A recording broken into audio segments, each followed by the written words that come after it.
How to set up Google Authenticator on a new phone or on your iPhone or Android, let it be any device, how you can simply set it up on your device.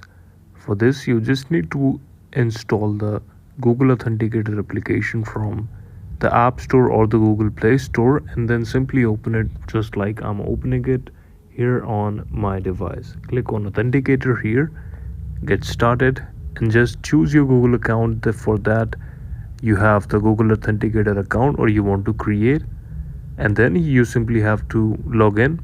As you can see that I have logged into my Authenticator, and then to add a code of your Google Authenticator, click add a code from here, then click on enter a key, account name, your key, and the type of key, time based or the counter based. Then click on add. The key will be added to your Authenticator and then you will be able to control it.